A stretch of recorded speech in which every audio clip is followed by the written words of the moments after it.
Nation in Conversation, proudly brought to you by Afgreen, Fort Knox, Hinterland, Monsanto, Nedbank, NWK and Sendex.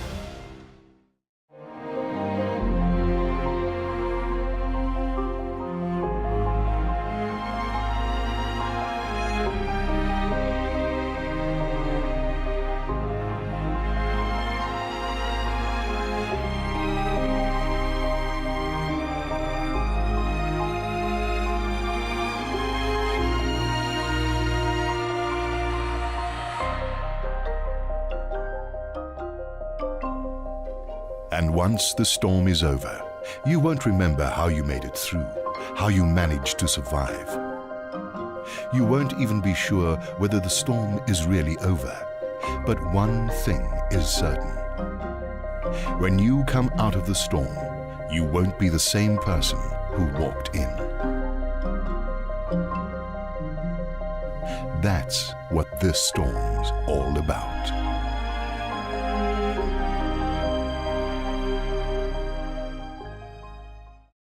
Good day and welcome to Nation in Conversation from me, Theo Foster. Today's discussion focuses on international trade relations, imports and exports. You can follow us on Twitter at NationConverse or on our website, nationinconversation.co.za. Joining me in the studio today is David McCall, National Head of Transactional Banking, Global Trade and Investments for Nedbank Business Banking, and Philip Retief, the CEO of Van Loveren Vineyards. Welcome. Thanks, Theo. Dave, I would like to start with you. The international world, there's changes, there's volatility, and there's big shifts in the last 6 to 12 months. If you look at the world, what do you see? Well, there's no question, Theo. I think there will always be change. I think the question around is the rate of change, at how quickly things have changed, and I think also the extent of the change. Be it in geographic changes where you see on one hand, 5 to 10 years ago, China was the boom economy in the world. And now today you see it at a growth rate, sure, it's still good at 7%, but certainly nothing like the 12% it was a few years back. So that's just one of the geographic changes. I think if you look at, for example, in the Americas, also been through tough times, but quite frankly, their change hasn't been as quick. If you think about it, they've been on a gradual growth path over the last 3 to 4 years, which has actually been a good thing. The question, I suppose, is to what extent can they still maintain that momentum going into the future? Certainly from a European base, I mean, we've seen what's happened in the last couple of months. So you start seeing there, well, maybe the extent of the change is not necessarily that dramatic just yet, but certainly the rate of how people are viewing Europe in the last 3 to 4 months is significantly different.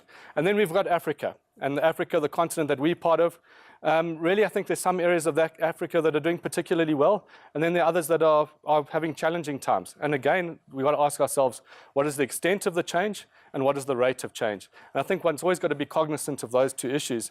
And really, when you start getting into trade, be it imports or exports, one's got to be really cognizant of what are those markets that you're going into, and what is the future prediction in terms of how those growth economies are going to play out in the short to medium term. Philip, these changes had a big impact on commodity prices, but also on currencies. Now, as a company active in international markets, how do you manage these changes? See, I think the first important fact is that you shouldn't build your business on the weakening of the currency or strengthening of the currency, because then you will burn your fingers very quickly. And it has happened in the industry. David mentioned now the rate of change. If you look at the 12 strategic points of the wine industry at the moment, of the past 4 years, 9 of those 12 have changed twice, from a surplus to a shortage back to a surplus. The currency has changed. So plenty of macroeconomic factors within the industry itself is changing at a very rapid pace. So you have to align your business to these changes. You have to obviously tread carefully, think carefully, and then you get to a very dynamic industry. It's a fragmented industry, so it's good for the consumers. We compete with plenty Northern Hemisphere countries. We get huge subsidies. So all those factors play a part continuously. Dave, you talked about these factors playing a part. That means if you take it from the point of view that you are in a volatile environment, certainly you have to adapt your business to that. If you look at a business that has to compete in this environment, what is factors that's important from a structure of a business point? And I think that's critical to Philip's point. I think you can't change the way that you think about things every single day. And there are going to be those things that come to play. And certainly they're also, let's not forget, they're also going to be the likes of a black swan, which none of us have quite frankly thought of. So when you talk about structure of businesses, for me, in terms of the governance of a business, it's not only about managing the risk, but as much as we look at risk, we should also be looking at the operational component and the like. And I think the point on that is when you start talking about risk per se, is really to do three things. The one is to define the risk and to basically define the end-to-end value chain of what you're looking at, understand it up front and understand it in detail. I think the second thing is to assess the extent of that risk. And that talks about, well, is it a large risk or is it a small risk? What is the probability of that risk particularly happening? Because you could have a very large risk, but quite frankly, the probability is quite small. And then I think it's important, and it's important upon everyone in the business to actually manage that risk. It's not only the financial director or the managing director that needs to look at these things. Quite frankly, every single person in an organization is part of that process. And I think once you create the governance processes around how you do those three things, I think structurally you create a foundation that enables businesses to sustain themselves not only in the good times, but certainly I think when times get tough and when things come at you and they change on not only a day-to-day basis, but certainly gradual change over a medium to long term is also something that one needs to consider. It's more to do with understanding the risk than expecting that things are going to go smoother. They are not going to get smoother. No, they're not going. Well, I think they might in some instances. So to the point, well, for every importer, there's an exporter. For every person that's borrowing, there's someone that's depositing. So if you look at the exchange rate, on one hand, we might say, well, the exporters are on a depreciating rand, should actually be doing quite well. But fundamentally, the question is, well, have they got their own structures right in place, and are they able to produce to be able to export? So on one hand, you can look at that, and then certainly on the borrowing and depositing side of a business, when interest rates go up, the depositors win, and obviously borrowing becomes a little bit more expensive. And I think that's what's important, is to understand those different factors and then translate them into what does it mean for my business, and have the confidence, I suppose, to be able to make those decisions that you believe are going to be able to get you to the outcome that you want in the short, medium, and long term. And I think that's also important, is when we talk about objectives and outcomes, one also needs to understand what those are going to be as a collective within the business. So it's all very well trying to do very well in the short term, but the extent of long-term gain, is that a thing that the business necessarily wants? Philip, risk. How do you approach specifically risks when you do international trade? And what do you put in place to mitigate those risks, as Dave was talking about, structuring the business for that risk? I think you've got your typical business risks. I think the biggest risk from an exporting point of view today is, especially in the wine industry, is that you don't get paid. So the risk of bad debt, I think, is the most important. We spoke about currency to strategically align your business with different segments. We export typically to 4 regions. It would be the Americas, Far East, Europe, and Africa. And each of them have their own nuances and realities. So you can't apply the same principle in each market. So you can have a sales and marketing strategy, you can have an export strategy, but you have to adapt that to what happens in each individual market from a competitive point of view, from a currency point of view, economic point of view. And as I mentioned before, the realities of competing against major nations in the wine industry, which get subsidized. And for us to reach certain price points is just impossible. So to build your business on a purely volume-based, low-margin scale, at some stage the currency will come back to bite you. So you have to identify where do you want to be, where do you want to play, and how do you want to play them. And in your case, there's having a trademark to get away from a pure commodity, that is part of managing that risk. Absolutely. From our business point of view, we've always said we don't want to be in the bulk game, because then you become a commodity. Then wine is just another commodity.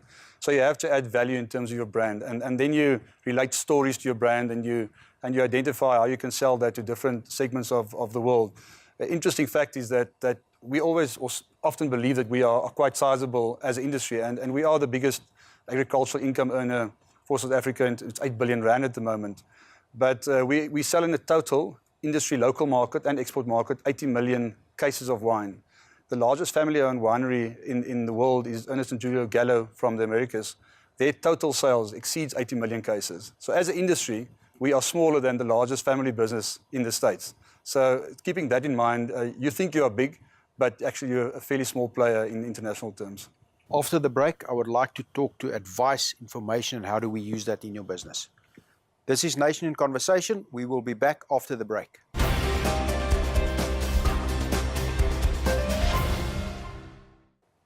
Welcome back to Nation in Conversation. Dave, I want to pick up the point. We've talked about the volatility in market, the fact that you have to manage your risk. Obviously, there's a lot of information available. There's a lot of knowledge available. How would one go about tapping into that information and tapping into that knowledge? So I think, Theo, the point is that we're in the information age. So there's a whole lot of information, as you quite rightly say, all over the place. I think what's important when we look at things like information is to try and discern what you require and what you don't require. I think certainly from a bank point of view, I think we're really positioning ourselves in the market as an institution. I think that is not necessarily product focused. It's really around understanding the individual client. The reality, I think, in any partnership is that you're never going to understand the partner's intimate client details. But the reality is the question is how you work together. And I think when we go through that sort of journey of discovery and taking people's businesses to the next level, it is about collaboration and it is about listening and understanding, as opposed to, I think, looking at the traditional way of putting products and services out on the table. I think when there's so much out there that the question really remains, and it'll be interesting to see what Philip says, is to how do they view the world? Because I think at the end of the day, I can only have our sense of what's going on. But the reality of what happens in an individual client's business is fundamentally different depending on which sector you're in, which business segment you're in, and really it's up to the individual business owner, I think, to be in partnership with those people that are going to be able to provide that information and that support as and when required. Philip, the question in terms of what sources of information or advice do you rely on? How do you go about it? Firstly, from a principal point of view, and then from the point of view of collating that information in decisions. I think there's plenty of information available. I think the platforms are there. It's quite easily accessible. The challenge for businesses of our size and for the industry is how do we interpret that and how do we use that to our benefit? I think as an industry, we just sell to a country and to a wholesaler or importer, but we don't really know where our product or wine or brand is going. So we don't necessarily understand our consumers. So we might have plenty of information from an economic point of view, from a trade perspective, from price points, opposition, but still we don't understand what happens to our product at the end consumer. And I think that's a challenge for the industry is to identify that and not only sell just for the sake of it and do a good deal and get nice volumes, because that won't be sustainable if you don't really understand your consumer. And consumers certainly, since the economic crisis in 2008, have become, in my opinion, more intelligent. They're almost more business savvy in their own environment, and that means that in a competitive environment, you have to even be more intelligent to survive. Philip, just to change slightly, the South African wine industry, who do you view as your greatest competitors? We're a fairly small player in the world market. Our total exports equate for about 2.5% of international trade and sales. The biggest competitors would be Australia and Argentina and Chile from the southern hemisphere, and then your original old world countries like Spain, France, and Italy, which equate for about 45% of total production in the world. And I've mentioned it before the break. The challenge there really is agricultural subsidies. The number I've got is that agricultural subsidies equate to 3 trillion rand internationally, all over all sectors, and that's 20 times more than what developed countries spend on food subsidies, etc., for their consumers. So it's very difficult from a South African point of view, where we have very little support to be competitive at all levels. So we have to identify niche markets, niche segments, and sell up value in the process. And you have to get it right. Absolutely. Dave, we talked about Africa, but Africa is not a country. Africa is various countries, various jurisdictions, various languages, various forms of government, and various economies.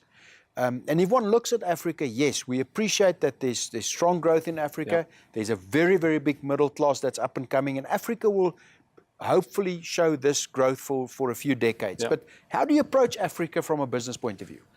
So let me put it from a banking point of view in the context of, I think, what Philip was saying. At the end of the day, I suppose it's all very well to market your product into a particular region, but if you actually don't know what's happening once it gets onto the store shelves and and gets out there, you're actually only going to do a small component of the value chain. And I think the same applies, I suppose, from a financial services perspective, where at the end of the day, there's one thing trading into Africa. I think there's a very different thing being part of Africa and being part of it on the ground. And I think really where I think the financial institutions would view it is to say, there are essentially, I think, home bases. Certainly, we would consider South Africa to be a home base because we're actually not South Africa. We are also part of the African continent. And then we talk about the rest of Africa. And I think the reality is there, are we ever going to be with one financial institution that's going to be able to be with you in every single country? And the answer is no. I think the point being is that you then need to have alliances where you can actually be able to provide that level of support and comfort to our clients in South Africa in order for them to have comfort that they're not going to, as you said right up front, be paid when they export. But I think similarly, when you import, make sure you receive your goods. And I think that's the dilemma because it isn't one size fits all. And really, I think the challenges that we face in one country versus a neighboring country, for that matter, are diverse and they are extreme.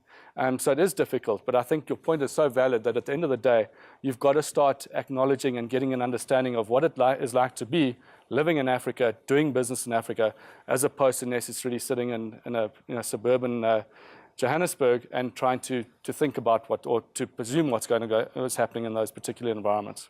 In terms of doing business with the rest of Africa, as Dave put it correctly, what's your experience? Yeah, for many years, and in the 90s, when the markets opened for us and sanctions were lifted, everybody flew over Africa into Europe to sell their wine there. So we've neglected Africa for many years, at least 15 to 18 years, I would say, which means that 75% of all our exports currently take place in Europe, but in a very competitive and price-driven environment. Africa certainly is the future for South African wine, I believe. There's great opportunity. There is growth happening. The challenge is infrastructural. The challenge is, as Dave mentioned, the different market you work with. Many countries, 90% of the market and trade would be informal trade. So you don't go through formalized retail or through a formalized sector. And then the size of the importers, the companies you work with, there are very few multinationals. So the risk, as I mentioned before, is in terms of debt management, risk management, that's certainly a crucial risk. But Africa is an exciting opportunity for us, and we are underutilizing at the moment. And those that are playing there are doing better in Africa from a margin point of view than in other parts of the world. Who would you compete against in Africa? Will it be the same countries or different? Typically, the countries we would compete against would be France and Portugal. The old colonies or the countries that they were involved with. There's definitely a history of trade, and being strong wine culture countries, they do export product there. America and Chile have certainly also put their feet on the ground, or their boots on the ground, we can put it that way. And we've ignored it too much. Certainly huge opportunity and still reasonable margins to be made, and that's quite exciting from an African point of view. If you look at specifically the Portuguese influence, would you see more Portuguese wine in places like Mozambique and Angola? Absolutely, yeah. And cheap wine, definitely low entry wine, so that creates a bit of a price barrier. And South Africa, as I mentioned, we're small on the world markets. We should upsell ourselves into Africa. You're with Nation in Conversation. We will be back after the break.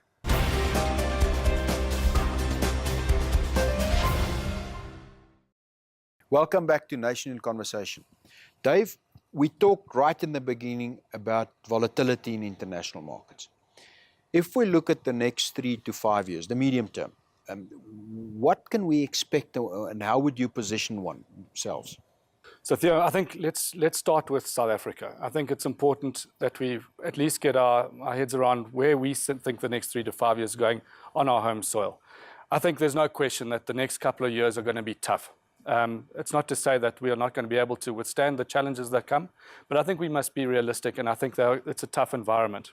Having said that, though, if we are able to keep the inflation rates at 6% or thereabouts, I think if the exchange rate doesn't blow out completely, I think there is opportunity. And I think we must also understand that in terms of interest rates, we're probably going to be in an interest rate cycle that is not going to be at the 13, 14, 15% as it was maybe 5 to 10 years ago.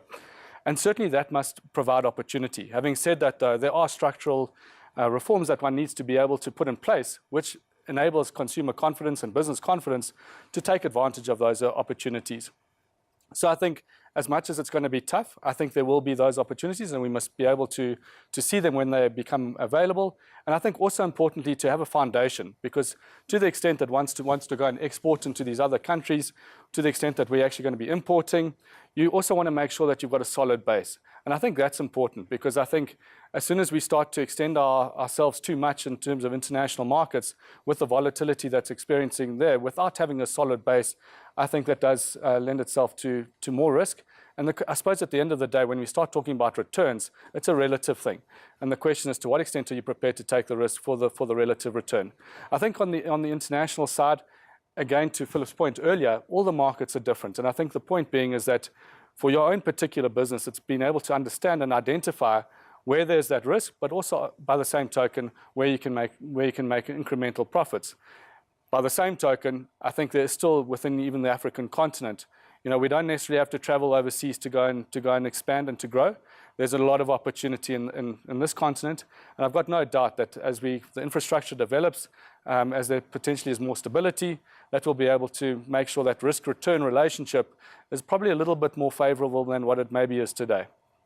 Philip, looking forward, specifically competing internationally, what can be done to make it easier to compete? Maybe first where the opportunities are lying. As an industry, we've identified the States, America, the fastest growing wine consumption market, and China as the target markets for where we can achieve growth outside of Africa, as we've already discussed. The challenge and the opportunity lies, I believe, in free trade agreements. Unfortunately, we haven't optimized the fact that we are partners in BRICS. China, India, Russia, big export opportunities. But countries like Chile and Argentina, for example, Argentina and Australia have 25 free trade agreements each. Now, we appreciate that a lot has to be given when you want something in return. South Africa, we've only got 2. So even in countries where we are aligned with strategically, we get outperformed on a commercial basis by other countries in terms of free trade agreements. So I believe that's a great opportunity, and it's something that we are working with closely with departments like the DTI. How successful are we in China, specifically in the wine industry? Not very successful. France is very strong there. 50% of China's imports come from France. And you won't believe that China produces twice as much grapes and wine as South Africa. Quality is questionable, but they do import plenty of French wine. Unfortunately, plenty of fraud and fakes also happen in China. So they've even at some stages sold more wine from certain estates in France that actually get sold by France itself. So they're very good at copying. So it's very important to make sure your trademarks are registered, that you've got all that protection in place before you start trading big there. It's a certain opportunity. We are still very small, but a great opportunity. Yeah. Dave, looking forward in terms of, we've talked about South African market, international changes, changes in terms of BRICS countries, changes in terms of new markets, changes in terms of perhaps getting more into the manufacturing sector. Do you believe that we are putting the right elements in place to compete on that level?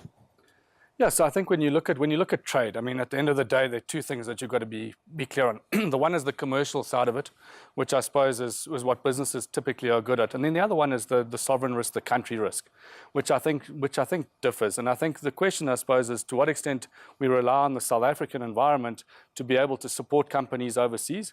By the same token, you're also going to go into uncharted territory, and I think you've got to be able to certainly have your ducks in a row domestically, but also at the end of the day, trade hasn't changed. The fundamentals of trade have been going on for centuries, and the principles haven't changed. I think what does change is the way we interpret the different elements of the risk, and certainly I think so the question I suppose is whether or not by being part of a BRICS association would benefit one. I think certainly it will. But by the same token, you still need to understand the fundamentals of what you're doing. And yes, there might be some tailwinds that I think those associations provide. And certainly when we talk about structural reform in this country, there's no question that those are the things that are going to initiate the opportunity. But at the end of the day, it's still up to the individual business to be able to take the opportunity and to make the maths work and to be able to make the risk work. Are South Africa still being viewed as the gateway to Africa? I would like to think so. I think we still are. I think we must also understand when we talk about the different markets, I think there is we are a significant economy, and we can't steer away from that. I think, and the point being is that, having said that, though, we need to optimize it and we need to take the opportunity and develop it. Whether or not by doing the same things that we're doing today, we're going to be as relevant as we are in 5 to 10 years' time, I'm not sure. But as we sit here now, I think we've got to make sure that those fundamentals are in place, and at the end of the day that we build on what we've got, as opposed to allowing us to maybe become less relevant than perhaps we are today. Thank you very much. Let's hope South Africa fulfills its potential. Please join the conversation by visiting us on Twitter @NationConverse or the website nationinconversation.co.za. From me, Theo Foster, goodbye. Nation in Conversation, proudly brought to you by AFRI, Fort Knox, Hinterland, Monsanto, Nedbank, NWK, and Sendes. The world is changing today. The world is changing in every way. Let's stand together, put our hands together, join hands forever. We're making it better. No matter where you are, you could be near or far away. We're singing